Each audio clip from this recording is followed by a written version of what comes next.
प्रारंभ, मध्य और पूर्णता गुरु चरणों से होती बच्चा। ऐसे हम कुछ भी करेंगे तो अहंकार पुष्ट ही होता है, नष्ट नहीं होता है।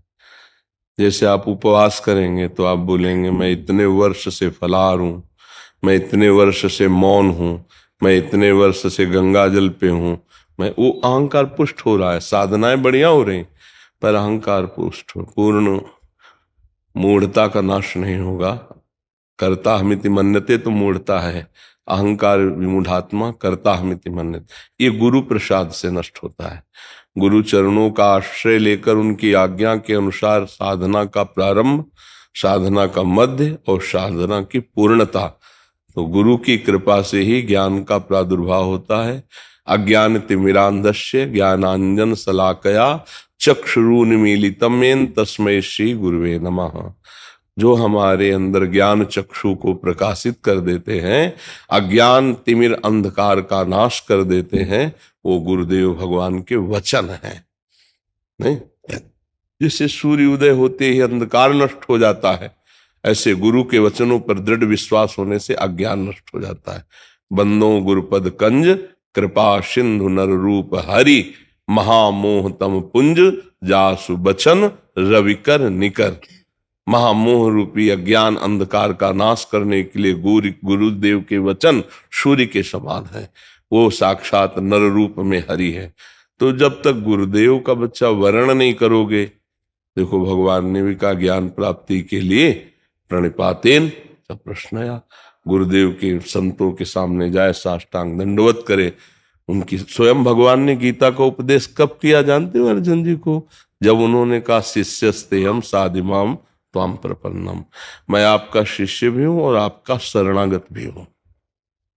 शरण में तनुवांग मनोभिरमले सुहम तो ये वाश्रिता, ये शरीर, ये मन, ये वाणी और मैं स्वयं आपका समर्पित हूं और शिष्य हूं।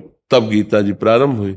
तो किसी महापुरुष का पहले वर्ण करो और उनके अनुसार गृहस्थ धर्म से युक्त होकर साधना करो, तो आपको ज्ञान प्राप्त हो जाएगा। उन्होंने जो नाम दिया, मंत्र दिया, उसमें अपार सामर्थ्य है अज्ञान को नष्ट करने की। समझ पा रहे? हमारी तो समझ में एक ही बात आई है कि गुरुदेव की कृपा के बिना विकारों से मुक्त नहीं हुआ जा सकता।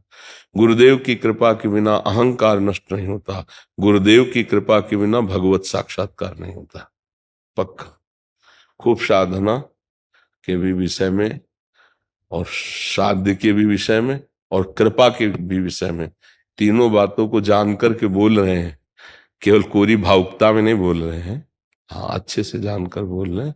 इसलिए गुरु कृपा ही केवलम, गुरुदेव का आश्रय ले लो तो अहंकार भी नष्ट हो जाएगा, ज्ञान भी प्राप्त हो जाएगा और निर्विघ्न पंथ हो जाएगा। जे गुरु चरण रेणु सिर धरहि, तेजन सकल विभव बस करहि। जे गुरु चरण रेणु अनुरागी, ते लोकों वेदों बरभागी। श्री गुरु पदनख मन गण ज्योति, सुमिरत दिव्य दृष्टि ही होती। गुरु भगवान ही है, जब तक वो जनाएंगे नहीं तब तक हम जान नहीं सकते। सोई जाने जे देव जनाई, और जानत तुम्हें तुम्हें हो जाए, यही पूर्ण ज्ञान है। जानत तुम्हें तुम्हें हो जाए। बच्चा गुरुदेव का वर्ण करो, उनके अनुसार साधना करो। समझ पा रहे हो आप जी? राजेंद्र गुप्ता जी सतना से। गुरुदेव आपके चरणों में कोटि कोटि नमन।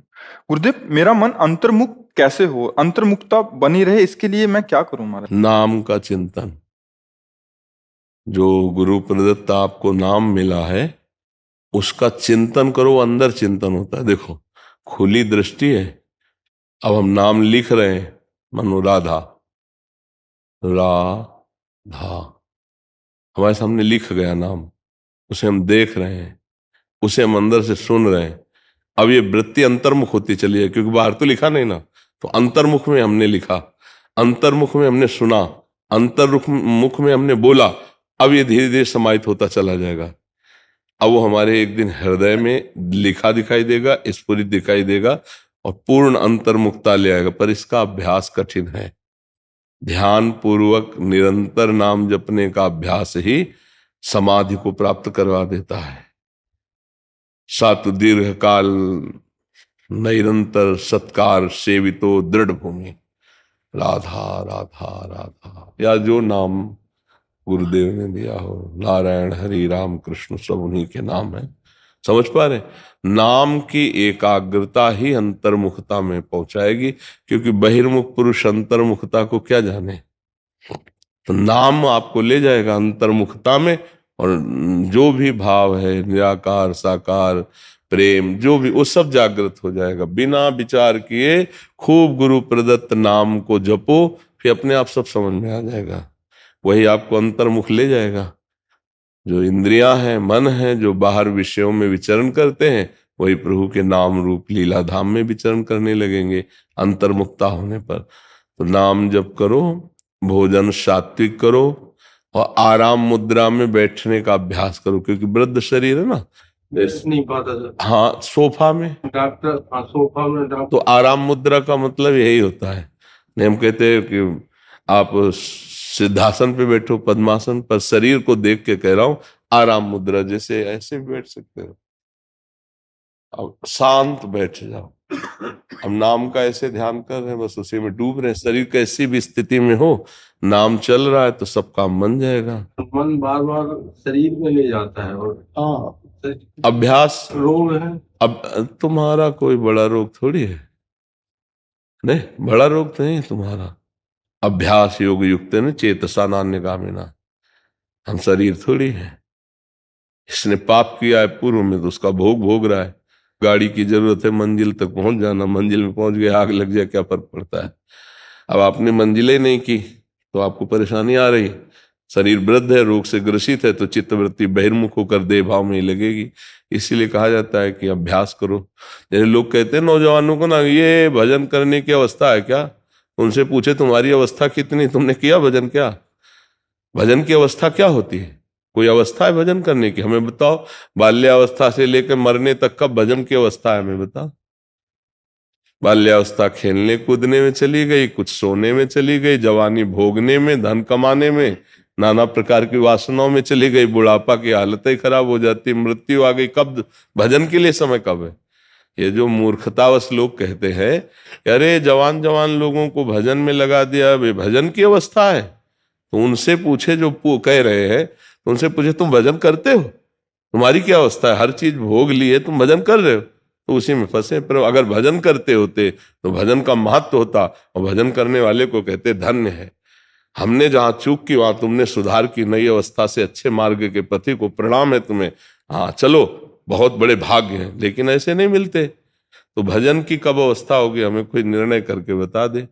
फिर हम उससे पूछे कि इतनी अवस्था वालों से मिलो और हमें बताओ क्यों भजन कर रहे हैं? क्या वही भोगों का चिंतन कर रहे हैं? वही भोगों की हरकत है दिमाग में, शरीर में भले नहीं काम करता, दिमाग वही हरकत में युक्त है, और इसी हरकत को मिटा देने के लिए साधना है। और वो बाल्यावस्था से की जाए तो यौवन अवस्था में ही हरकत मिट जाए, तो फिर आगे चलकर सिद्ध हो जाता है, चाहे गृहस्थ हो चाहे विरक्त हो। सोच को बदलनी है, दिमाग को विकार मुक्त करना है। भोग कहाँ है? चिंतन में। आज का सत्संग सुना, इसमें से कोई बैठा? तो प्रारंभ में यही था कि भोगों में जो सुख मिलता है वो पहले चिंतन में मिलता है। ध्यायतो विषयान पुरुषार्थ, जब हम विषयों का ध्यान करते हैं तब उसमें सुखानुभूति होती है। तो हमारा ध्यान प्रभु हो, विषय क्यों हो? नाम का ध्यान हो, रूप का ध्यान हो। वृद्धावस्था बहुत दुखदाई होती है, रुग्णावस्था बड़ी दुखदाई होती है, और इन दुखों में बड़ा आनंद मिलता है जब नाम में मन लगाओ।